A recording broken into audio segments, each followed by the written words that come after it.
네, 오늘 디모데후서 3장 14절에서 17절까지의 말씀을 기초로 해서 좁은 길을 걷는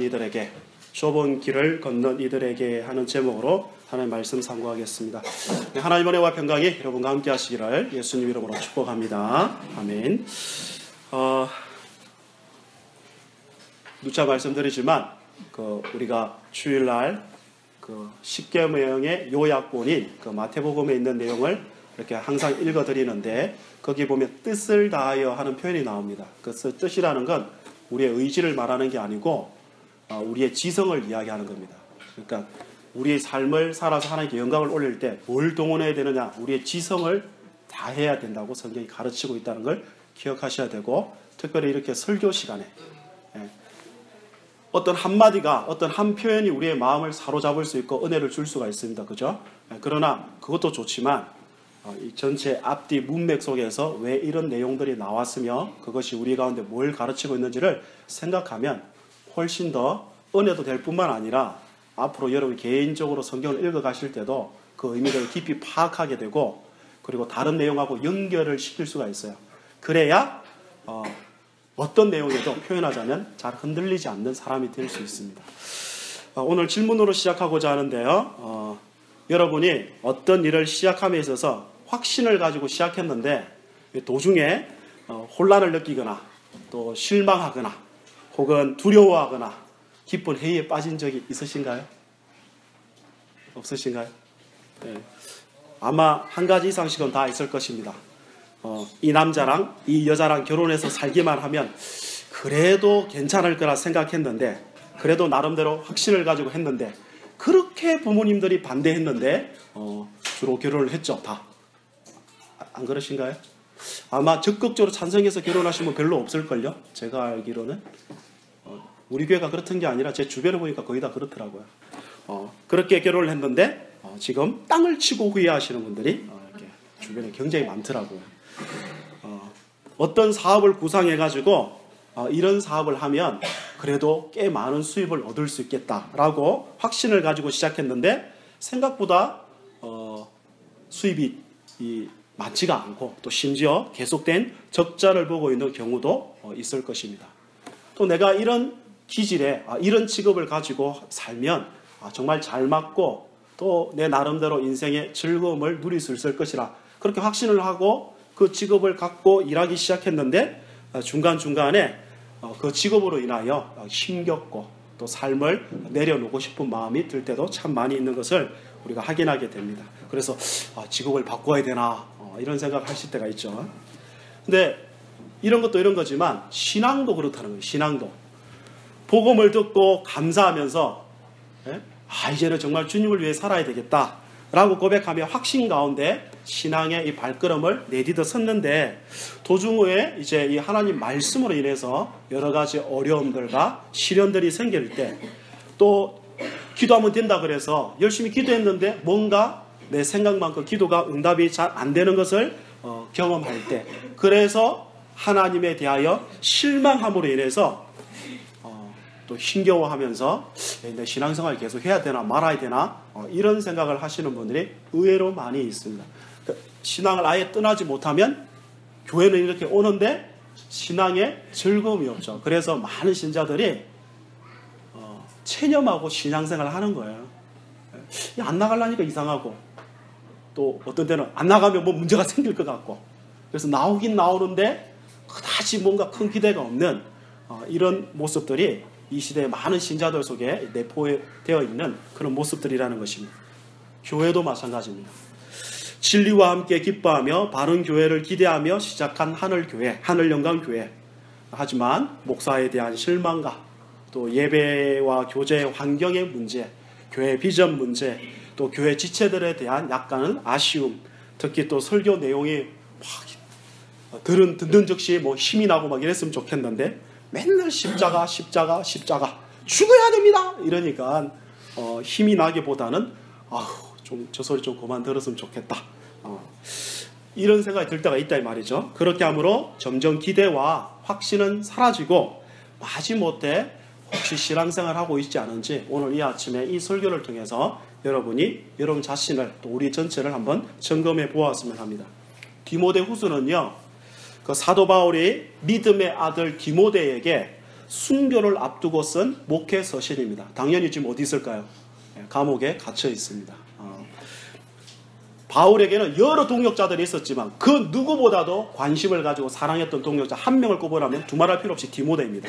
이거는 복음서 그 사도행전 2회부터 이렇게 확인해 보시면 명백하게 드러납니다.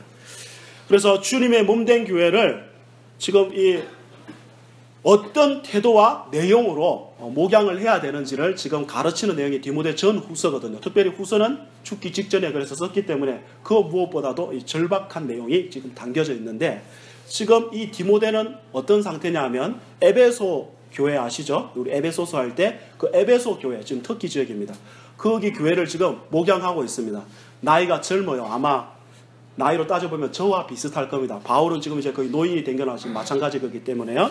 그래서 젊은 나이에 지금 에베소 교회를 지금 목회하고 있는데, 뭐 여러분도 여러분 직업군에서 나름대로 열심히 일하다 보면 각종 스트레스를 받고 어려운 부분들 참 많이 있겠지만, 또 뭐 목회자들은 또 목회자 나름대로의 또 어려움이 있는 게 또 사실입니다. 그리고 이게 또 영적인 문제이다 보니까 이 영적인 문제는 사람의 이 힘으로 이렇게 그 감당을 해낼 수 없는 내용이거든요. 그러다 보니까 또 조금은 또 다른 차원에서 어려움이 있는 것이 사실인데요. 이 교회 안에서요, 디모데 전후서를 읽어보시면 이 소위 말해서 디모데 이 젊은 목사를 무시하는 사람들이 있었어요. 이른바 신앙 연륜이 오래된 사람들이었습니다. 어리다고.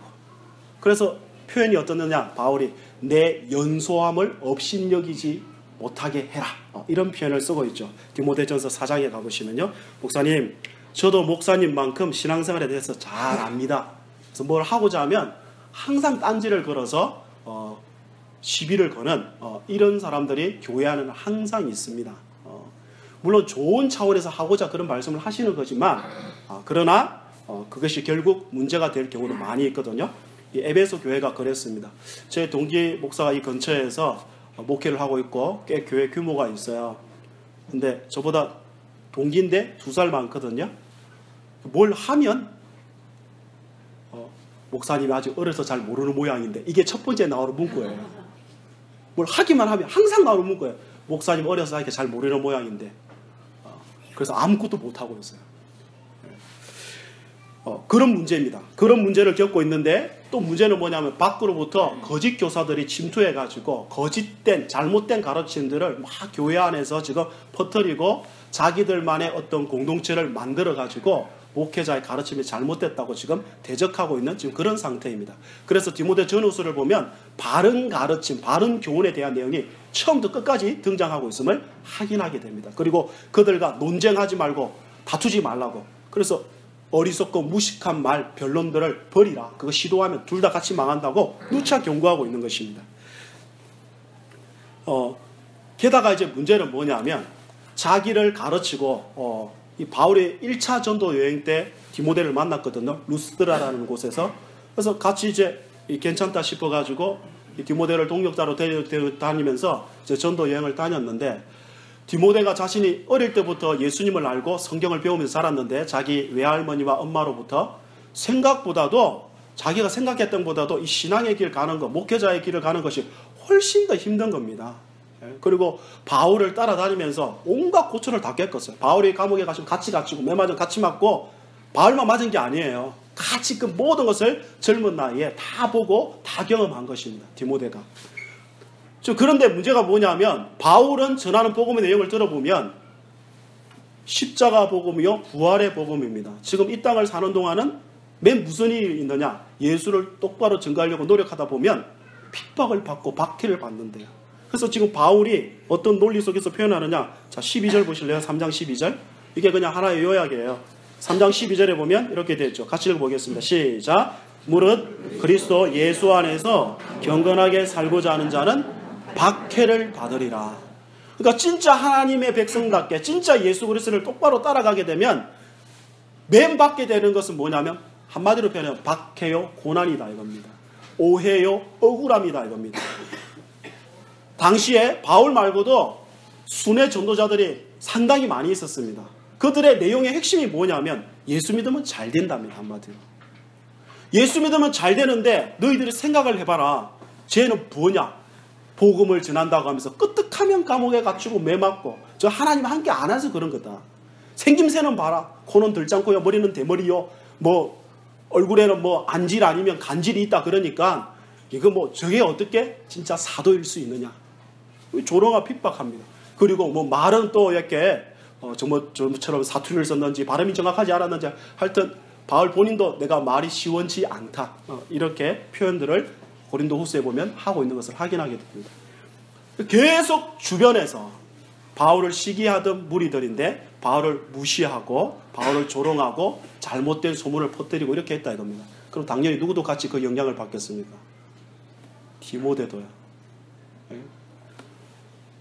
그런 와중에서 지금 그 교회를 이끌어야 되는데 저도 아직 어리지만 우리 교회 성도 뭐 아주 많은 건 아니지만 이 안에서도 성도 가정에 무슨 문제가 있대.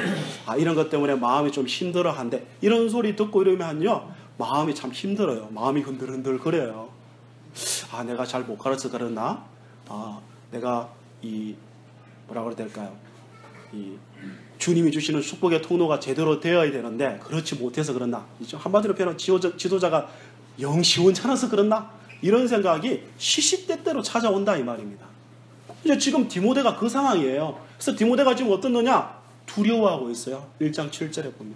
괜히 이런 구절이 나오는 게 아닙니다. 예를 들면 1장 7절 하나님이 우리에게 주신 것은 두려워하는 마음이 아니요 오직 능력과 사랑과 절제하는 마음이다. 괜히 나오는 게 아니고 이 상황 속에 나오는 거예요. 지금 디모데의 마음이 두려움으로 가득 차 있어. 안 그래도 지금 소심한 성격인데 이거 해야 되나 말아야 되나? 내가 지금 가는 이 길이 맞나 틀렸나? 예수 그리스도를 따르는 길이 좁은 길이라 그러던데 이 길을 따랐는데 이게 생각보다 너무 힘들고 가장 결정적인 또 문제가 뭐냐면 저렇게 잘못된 가르침을 가르치는 자들이 세상으로부터 보니까 환영을 받더라 이 말이에요. 그리고 잘 되더라 이 말입니다. 세상 기준으로 볼 때. 이건 굉장히 큰 시험이더라는 거죠. 이 디모데에게 지금. 그래서 디모데가 지금 어떤 상황이냐면 속에 병이 났어요. 속에 병이 나가지고 그 유명한 구절이 있죠. 디모데 그 전서에 보시면 이런 표현이 있지 않습니까? 디모데 전서 5장 23절 이제부터는 물만 마시지 말고 내 위장과 자주 나는 병을 위하여 포도주를 조금씩 쓰라. 또 이걸 술 마셔도 된다 그랬잖아. 이런 구절로 자꾸 받아들이시는지 이게 이제 그런 구절이 아니라 속에 병이 나가지고 견딜 수가 없어서 이제 그 바울이 뻔히 그 옛날부터 그런 걸 잘 알고 있으니까 너 속병 앓고 있지? 포도주를 좀 써서 치료제로 사용해라 라고 지금 말할 정도가 된 것입니다. 그러니까 디모데가 참 막막한 거죠. 이럴 때 영적 멘토가 바울이 옆에라도 있으면 좀 바울이라도 의지할 텐데 지금 수천 킬로미터 떨어져 있는 바울은 저 로마 감옥에 갇혀 있고 저기는 지금 터키 저 지역에 어떤 한쪽 구석에 지금 있는데 이거 뭐 편지 안 오면 뭐 교제할 길이 없잖아요. 우리처럼 카톡을 보낼 수 있는 것도 아니고, 그죠? 그러니까 굉장히 지금 힘든 상황에 놓여져 있는 것입니다. 그러니까 한마디로 이런 거죠. 내가 이 길을 가는 게 정말 옳은가 틀렸는가? 요 문제에 지금 놓여져 있는 것입니다. 좁은 길을 걷는데 지금 그 길 위에 올라가 있는데 이 길을 돌아서야 되나? 버팅기고 있어야 되나? 지금 상황에 놓여져 있는 것이 디모데의 지금 상황이라는 것입니다. 근데 이런 디모데에게 바울이 편지를 썼잖아요. 그것도 죽기 직전에 쓴 거 아니에요? 그러면 어떤 편지를 써야 될까요? 여러분 같으면 여러분이 큰일을 당했어요. 그럼 제가 어떻게 해주기를 원하죠? 여러분 가족들이나 무슨 말 해주기를 원하죠? 괜찮아. 좀 있으면 나아질 거야. 조금만 기다려봐. 좀 이렇게 다독거렸으면 좋겠는데 바울은 지금 말하자면 다독거린 게 아닙니다. 내용을 전부 다 읽어보시면 다독거리지 않고 오히려 현실을, 상황을 더 또렷하게 직시하도록 편지를 쓰고 있음을 확인하게 됩니다. 그러면서 뭐라고 이야기하냐? 우리 주님의 재림이 다가오면 다가올수록 지금 교회의 상태, 세상은 훨씬 더 끔찍한 상태로 점점점 자라갈 것이라고 말한 것입니다. 그게 3장 1절부터 5절까지입니다. 한번 보실래요? 디모데후서 3장 1절 5절. 엄청 많이 봤죠. 거기 보면 말세에 하는 것은 여기서 말세는 예수님의 재림이 가까워올수록이라는 표현에 가깝습니다. 고통한다는 말은 뭐냐면 끔찍하다는 뜻입니다. 끔찍한 때가 이러리니 이미 왔어요. 그리고 그것이 예수님의 재림을 기준으로 할 때 점점 심화되고 있다는 뜻입니다. 자, 그 끔찍한 모습이 어떤 모습인지를 성경에 지금 설명을 하고 있습니다. 자, 3장 2절부터 한번 같이 읽어보실까요? 5절까지입니다. 시작. 사람들이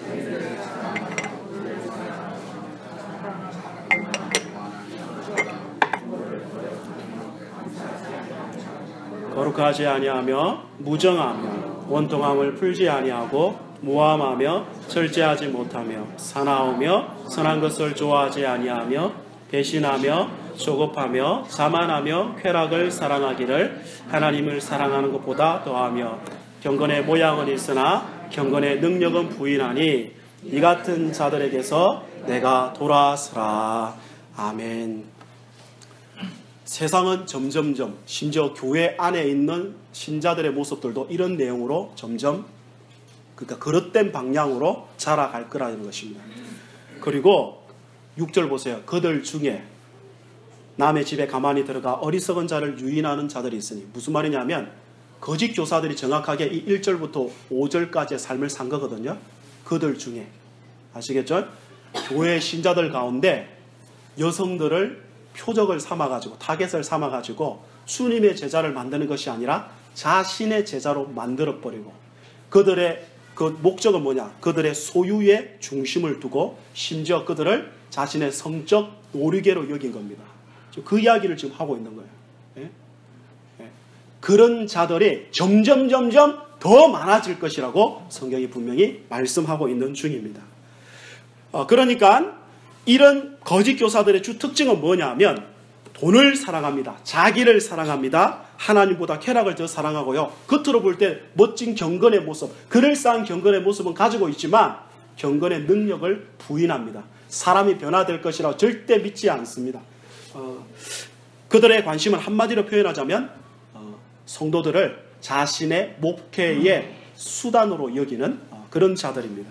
그리고 그들의 이 신앙의 내용은 겉으로 십자가 이야기할지 모르겠지만 성경이 말하는 십자가의 차원의 내용과 다를 뿐만 아니라 그리고 가장 결정적인 건 그들은 십자가의 삶을 살지 않는다는 것입니다. 많은 사람들이 다 예수처럼 바울처럼 이야기하지만 실제 예수처럼 바울처럼 살지 않습니다. 저희가 개혁파 신학을 추구한다 그랬죠? 그죠? 종교개혁의 정신을 따라 저희들이 목회하고 신앙생활을 하자 그랬는데 이 종교개혁의 신앙 보면 칼빈, 이하, 이 청교도들의 신앙을 보면요.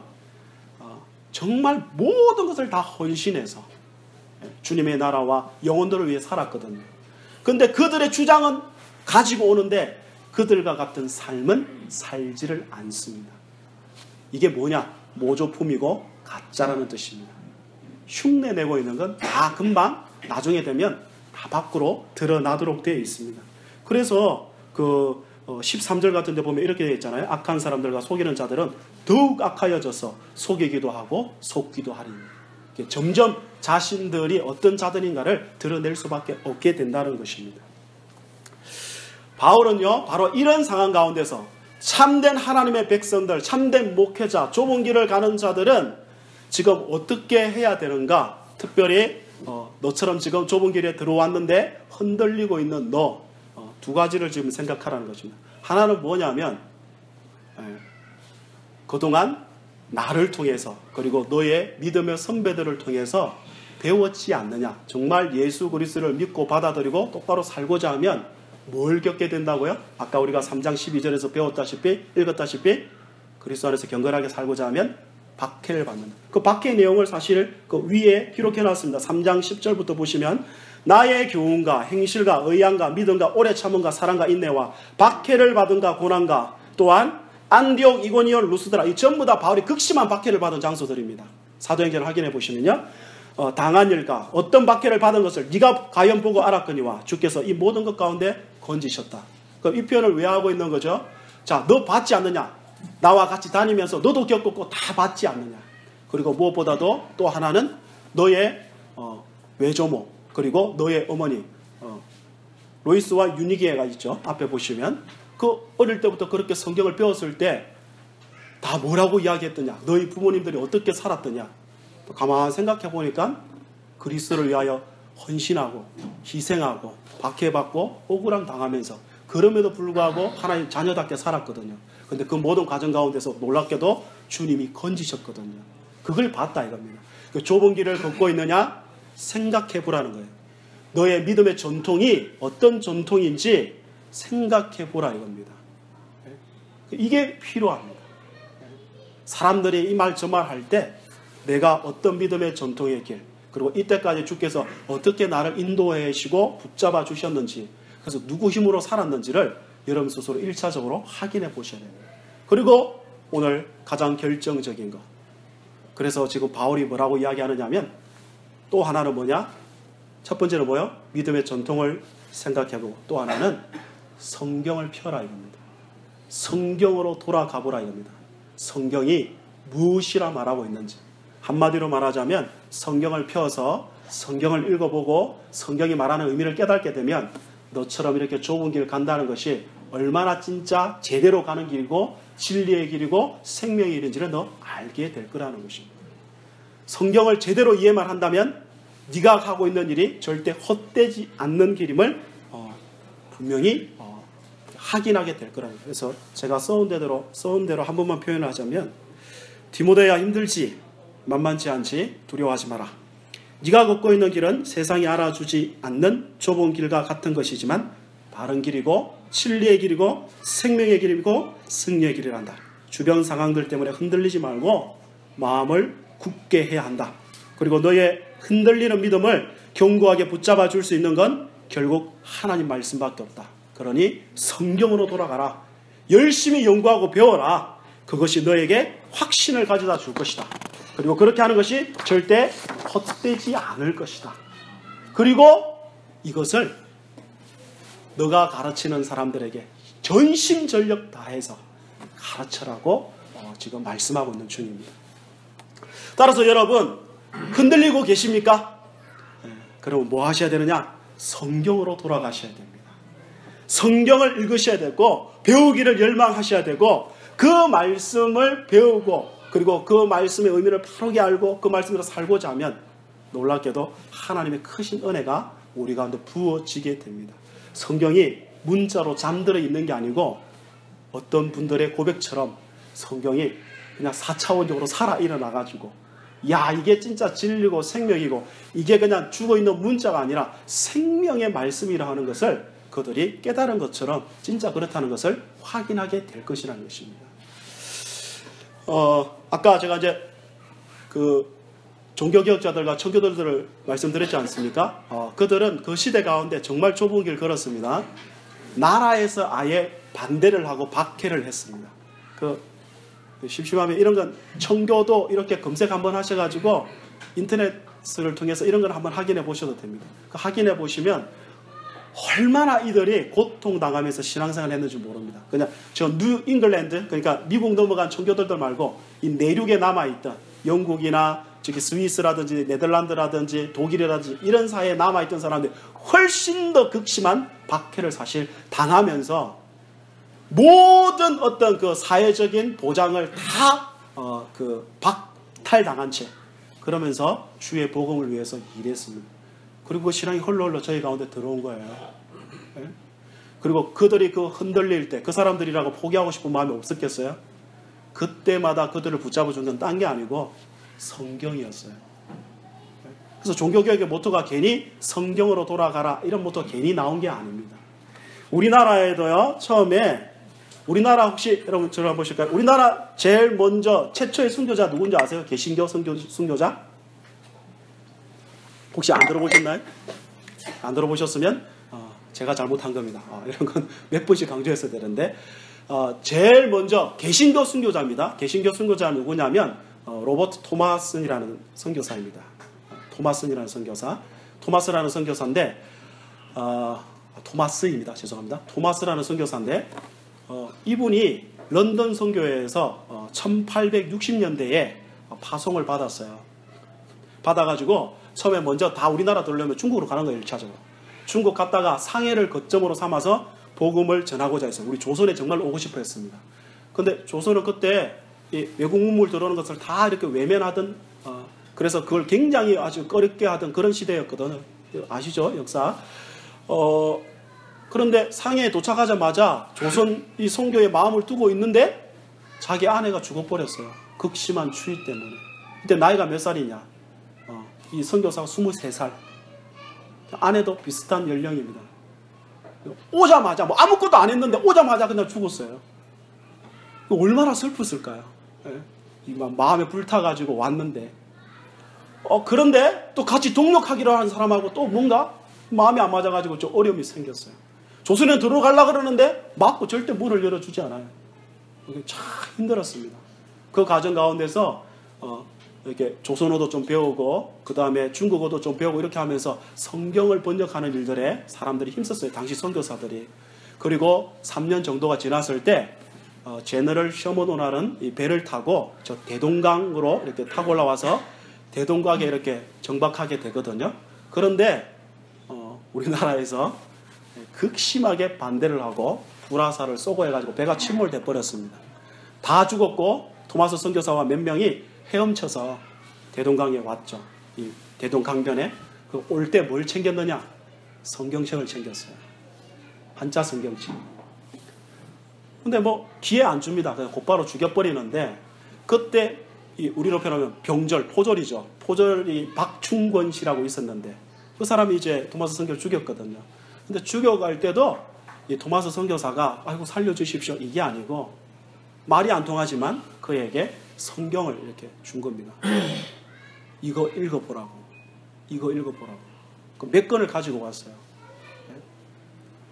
근데 그거 받으면 금서거든요. 말 그대로 성경이 당시에. 외국 물물 받아들이면 안 되기 때문에. 거부했어요. 그걸 죽이고 나서 나중에 그냥 이제 가다가 혹시나 해서 그냥 아까 그 생각이 나가지고 들고 간 겁니다. 들고 가가지고 나중에 어떻게 했느냐. 읽었죠. 읽고 나서 놀랍게도 회심을 한 거예요. 그리고 그 성경을 또 자기 조카한테도 준 거예요. 조카가 나중에 읽고 우리나라 이 성경 번역 역사에 엄청난 획을 긋는 분이 됩니다. 그리고 또 재밌는 건 뭐냐면 그걸 죽는 장면을 목격한 사람이 있어요. 12살 소년 최치량이라고. 취가 아니라 치량이라고. 발음도 어렵네. 있는데 얘도 그 옆에 있는 성경 떨어져 있는 거 세 권을 이렇게 들고 와가지고 숨겨두다가 걸리면 바로 감옥행이거든요. 겁나가지고 자기 동네에 있는 분한테 줬어요. 박경식이라는 사람한테. 줬는데 이 박경식 이 사람이 성경책 뭐 읽기도 그렇고 뭐 어디 쓸 데가 없으니까 자기 집 벽지로 사용한 거예요. 그래서 다 찢어가지고 성경 세 권을 벽을 딱 받으니까 아주 좋더라는 거죠. 그래서 쫙 발라놨는데 나중에 그 최치량이가 조금 이렇게 자라고 나서 어떻게 하다가 그 집에 가서 묵었어요. 잠을. 근데 벽에 보니까 뭐 글들이 있어서 쭉 읽었다는 것 아닙니까? 그리고 회심을 했어요. 그리고 바로 그 집이 그 벽지 발랐던 그 집이 우리나라 최초의 교회 널다리 교회가 됐어요. 그 예배당이 됐어요. 그 집이. 처음에 외국 선교사들이 주로 다 들어왔을 때 미국 쪽으로 들어온 사람들 아니고는 다 중국 거쳐서 들어왔거든요. 그래서 존 로스, 존 맥킨타이어 이런 분들 전부 다 뭐 했느냐 다 성경 번역했어요. 처음에. 그리고 그걸 번역해가지고 권서인 들어보셨나요? 성경 나눠주는 사람들이에요. 그래서 다 처음에 성경 나눠줬고 나중에 이제 좀 뒤늦게 1880 몇 년도 중반 때 이렇게 1884년 5년 때 뭐 언두드니 뭐 이런 사람들 이제 들어왔을 때 아펜셀린 이런 사람들 들어왔을 때 보니까 이미 사람들이 예수 믿고 있는 거예요. 그러면서 세워진 교회가 저기 잘 아시는 여러분 세문안 교회라든 이런 교회들입니다. 장로교 최초의 교회. 네? 뭐가 그렇게 만들었나요? 딴 거 말고 성경이 그렇게 만들었습니다. 성경이 그 사람들이 그 고통 속에서도 아내를 잃은 그 슬픔 속에서도 그 성경이 그들의 마음을 붙잡아가지고 복음을 전할 거룩한 열망을 가지게 만든 그게 꺾이지가 않았어요. 그리고 그 성경을 줬더니 그 무지몽매했던 정말 영적인 진리에 대해서 무지몽매했던 그 조선의 그 사람들이 그걸 보고 놀랍게 회심하고 주로 상인들이 많았거든요. 외국으로 이렇게 자주 왔다 갔다 하는 그 사람들이 그 내용을 읽고 회심을 해가지고 자기들의 그 모든 재산들을 통틀어 가면서 성경을 번역하고 또 장사를 하고 끊임없이 복음을 전했어요. 그 사람들이. 그 복음을 전하는 가장 핵심은 사실은 이제 성경을 나누는 일들이었습니다. 그래서 순식간에 교회가 여기저기 막 우후죽순으로 막 생겨났어요. 정말 하나님의 놀라운 은혜였죠. 여러분, 그렇다면 도대체 성경이 어떤 책이길래 이런 능력을 발휘할 수 있을까요? 그건 오늘 3장 15절부터 17절까지 이렇게 기록되어 있죠. 여러분 굉장히 잘 아시는데 16절만 먼저 한번 읽어보실까요? 16절입니다. 시작. 모든 성경은 책망과 바르게 함과 의로 교육하기에 유익하니. 아멘. 자, 모든 성경은 뭐냐? 하나님의 감동으로 된 것입니다. 세상의 그 어떠한 책들, 아무리 탁월하고 아무리 깊이 있는 사상을 담은 책이라 할지라도 그것은 사람의 책일 뿐입니다. 그 사람의 경험, 지식이 녹아져 있는 책일 뿐입니다. 그러나 성경은 그렇지 않습니다. 성경은 사람이 쓴 책에 하나님이 영이 역사하는 것 아닙니다. 자, 다시요. 성경은 사람이 기록한 책에 하나님의 영이 부어진 책이 아니라 성경책 자체가, 그 내용 자체가 하나님으로부터 나온 책입니다. 누구를 택했느냐? 하나님이 직접 손으로 쓴 게 아니라 그 시대마다 약 1600여 년 동안 약 40여 명의 사람을 붙잡아가지고 그 사람들의 인격, 품성, 자라난 환경, 어떤 실력들, 그걸 다 동원시켜서 하나님의 이 뜻을 그들을 통해서 드러내도록 만드신 거죠. 그래서 그 사람들은 그 내용을 기록한 겁니다. 내용이 그 사람들의 신앙을 요약해낸 게 아니고 하나님이 그 사람들을 통하여 주신 거다 이겁니다. 그래서 용어를 알 필요가 있는데 하나님이 자신을 드러내는 것을 보고 한번 따라서 해보겠습니다. 계시. 예. 그 계시가 전달되는 수단을 보고 뭐라 그러냐 하면 따라서 해보겠습니다. 영감. 우리 영감 받았다 그러죠. 사실 성경을 보면요, 우리는 뭐 요즘에 뭐 이런 아이디어를 얻어서 이런 영감을 얻어서 이런 표현을 하지만 사실 이 고대 사회에서 유일하게 영감이라는 표현은 성경을 기록할 때만 쓰는 표현입니다. 예. 그래서 영감이라 그럽니다. 그리고 그렇게 해서 뭐가 기록되었어요? 성경이 이렇게 기록되어서 문자로. 근데 이걸 볼 때 원래 저자가 하나님이시고 성령이시기 때문에 그걸 깨닫게 만들어주는 것, 우리 가운데 이 내용이 무엇인지를 알게 하는 것, 그게 믿어지게 만드는 것, 아 이게 옳구나 여기게 만드는 것은 누가 하시느냐? 성령이 하시거든요. 그렇게 하시는 작업을 보고 뭐라 그러냐면 한번 따라서 해볼게요. 조명. 예. 우리 조명을 비추듯이 빛을 비추어진다는 것입니다. 그래서 계시, 영감, 조명입니다. 성경은요, 하나님이 내신 책입니다. 하나님의 내심, 이게 하나님의 감동이라는 뜻이에요. 하나님의 숨결을 알고 싶으십니까? 하나님의 음성을 듣고 싶으십니까? 그럼 어디로 가야 돼요? 네, 성경으로 가시면 됩니다. 성경 덮어놓고 눈 감고 주의 음성을 들어야지. 아니요, 거짓말입니다. 그런 사상에 쏘시면 안 됩니다. 성경을 펴셔야 됩니다. 네? 더 이상 못할 것이 없는 완벽한 진리, 성경으로 가셔야 되는 거예요. 그래서 성경의 신적 기원이 이렇게 표현되어 있고요. 그럼 성경의 유익이 뭐냐를 15절, 16절에 표현하고 있는데 1차적으로 성경의 유익은 뭐냐? 성경에는 구원에 이르는 지혜가 있다고 15절에 표현하고 있죠. 성경을 안 읽으면요, 하나님이 누군지를 모릅니다. 성경을 안 읽으면요, 하나님 앞에 자기가 얼마나 비참한 죄인인지, 하나님의 심판을 받아 마땅한지, 그래서 영원한 이 형벌을 당할 수밖에 없는 존재인지를 모릅니다.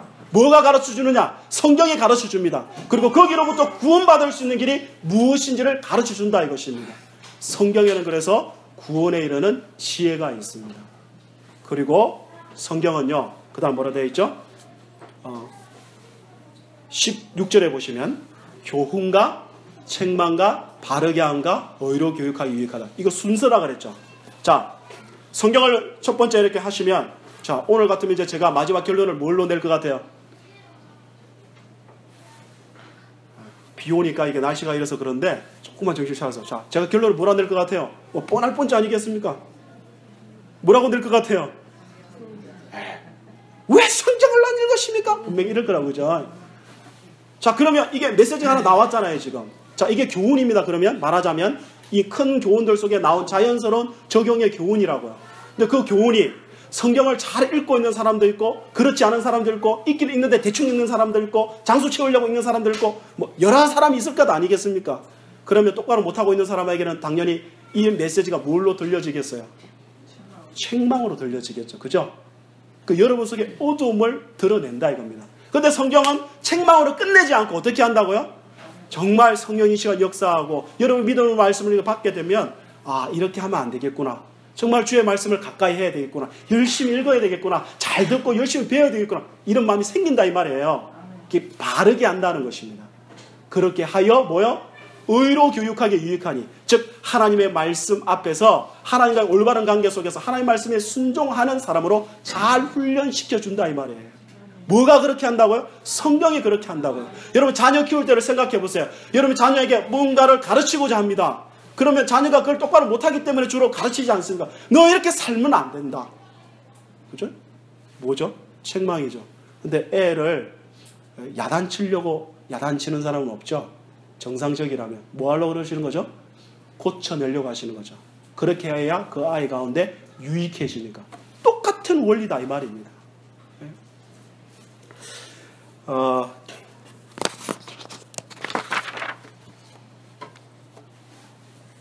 에스라 시대 아시나요? 한 예만 들고 정리해 볼게요. 이스라엘 백성들이 바벨론에 쫄딱 망했잖아요. 포로로 끌려갔다가 70년 만에 자유함을 얻고 이제 고국으로 돌아가는데 그 고국으로 돌아갈 때 사람들이 너무 좋아했습니다. 약 5만 명의 1차 사람들이 이제 하나님께서 약속하신 대로 이 다윗의 영광을 정말 재현하시겠구나. 기뻐서 막 갔어요.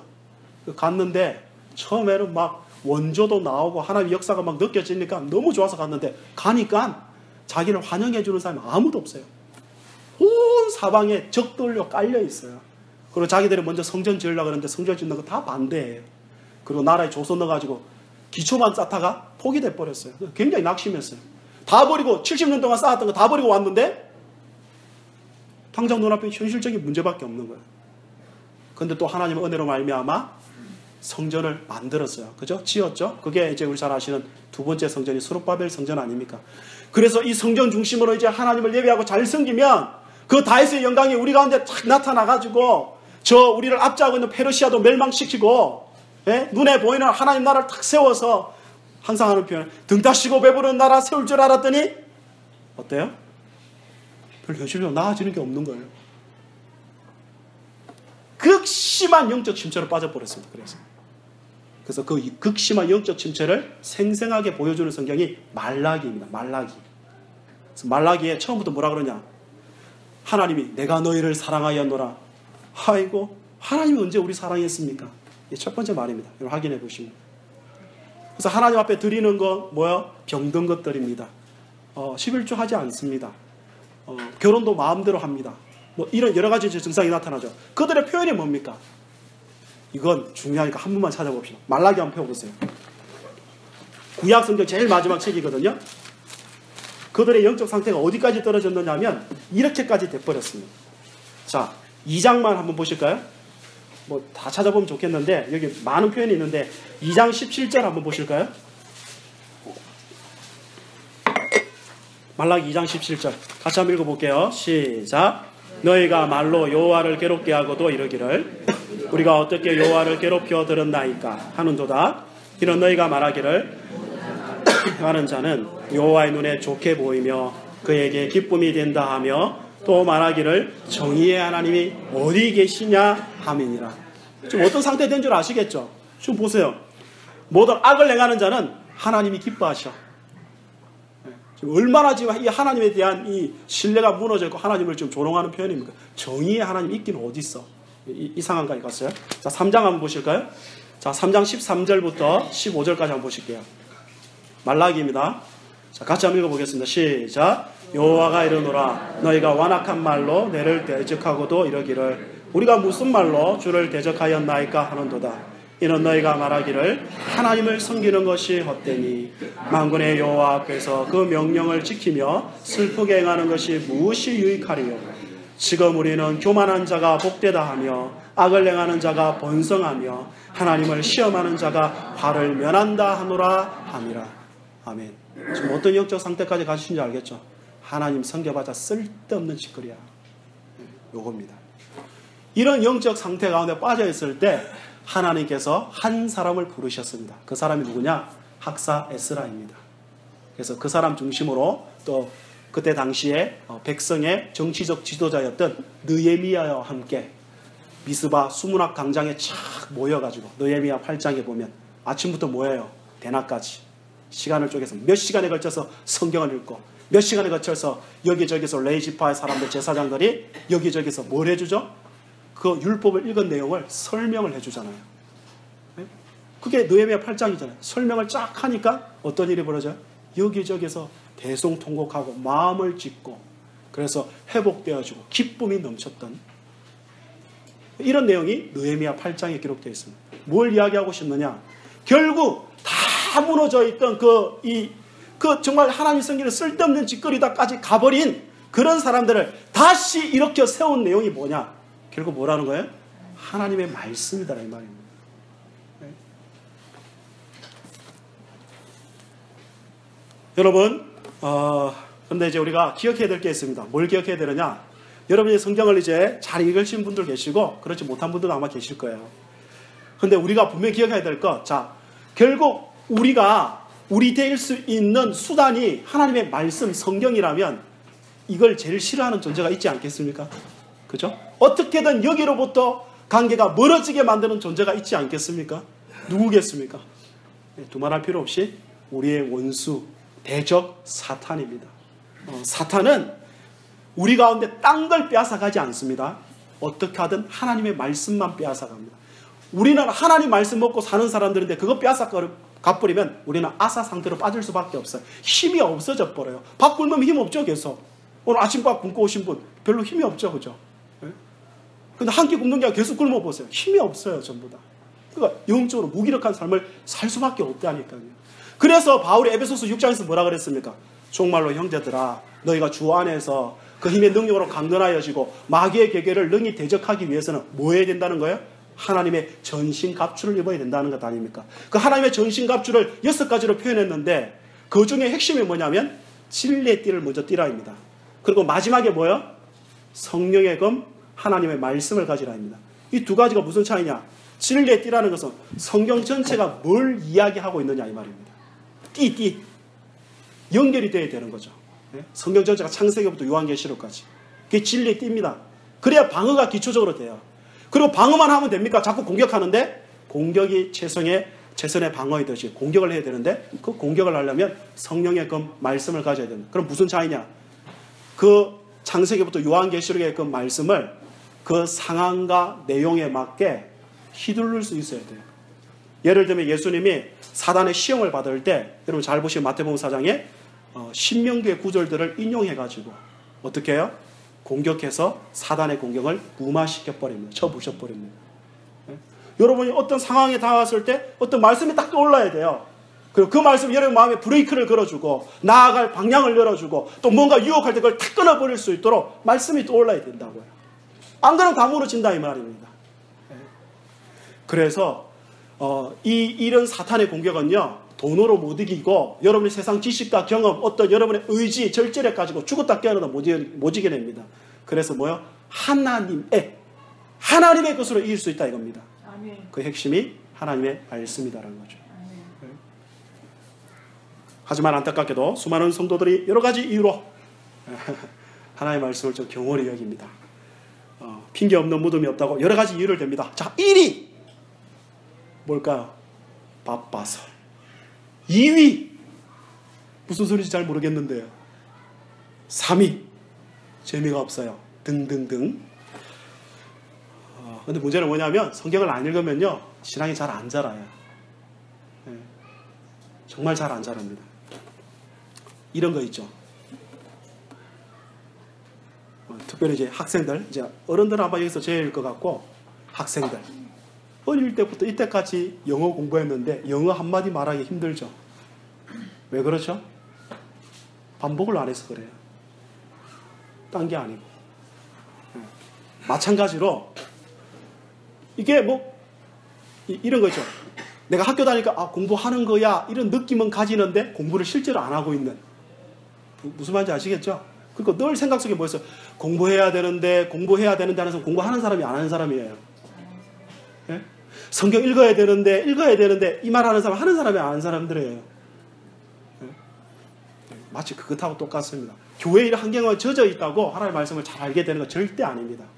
여러분 보고 읽으라 그랬다고요. 성경이 각 개인이 읽으라 그랬다고요. 꾸준히 매일의 만나를 먹던 일용할 양식을 또 매일매일. 그래야 우리의 신앙이 제대로 자랄 수 있고 강건하여질 수 있다고 성경이 말씀합니다. 저는 목사입니다. 저는 목사로서 여러분의 신앙을 잘못된 가르침으로부터 보호하고 바른 진리를 가르쳐서 하나님의 사랑으로 양육해야 될 책임이 있습니다. 저는 이거 똑바로 못하면 죽습니다. 하나님의 심판을 면할 길이 없습니다. 이게 성경이 말하는 바거든요. 이것의 가장 핵심 수단은 두말할 필요 없이 성경 교육이라 성경은 한결같이 증거합니다. 그래서 아까 디모데전서 4장 13절에 보면 바울이 디모데에게 내가 이럴 때까지 읽는 것과 권하는 것 설교거든요. 가르치는 것에 전념하라. 그리고 이 일을 계속해라. 그래야 너와 너의 말씀을 듣는 자들이 구원받을 수 있다. 이 디모데전서 4장 13절 이하의 내용이에요. 그러므로 여러분, 자기 사랑, 돈 사랑, 쾌락 사랑이 심화되고 경건의 모양은 있지만 능력을 부인하는 이 시대에 여러분이 오늘 이 아침에 이렇게 나와 예배하고 또 한 주간도 하나님의 백성으로 살아야 될 이유와 그 삶에서 승리하고 싶거든 오늘 당장 성경을 제발 펴십시오. 예배 끝나고 나고 스마트폰을 보고 앉아 계시지 말고 예배 전에 스마트폰 보고 계시지 마시고 오늘 무슨 설교하는지 적어도 본문이라도 읽어보시고 그리고 매일 가족들 특별히 온 가족이 예수 믿는 게 왜 좋습니까? 반대하는 사람 없으니까 같이 모여서 성경 읽으시면 되잖아요. 어떤 교회는 그러더라고요. 오후 예배 아예 없애버리고 되게 큰 교회예요. 그 오후 예배 시간을 1시간 반 동안 성경을 읽어요. 매주마다. 그리고 그 교회는 그거 서약 안 하면 그 교회 못 들어와요. 아예. 당신 우리 교회 안 받는다고. 그렇게 해서 성경을 열심히 했는데 놀랍게도 엄청난 변화가 교회에 일어났다는 거예요. 지금도 계속. 사람들이 바뀌더라고요. 사람들이. 결국 우리가 안 바뀌는 건 뭐냐면 예수 믿어도 안 바뀌어요. 거짓말입니다. 그 사단의 속임수입니다. 성경 바뀐대요. 하나님 바꾸시겠대요. 그래서 성령을 줬대요. 말씀을 줬대요. 결국은 우리가 수단을 이용하지 않기 때문에 그런 것입니다.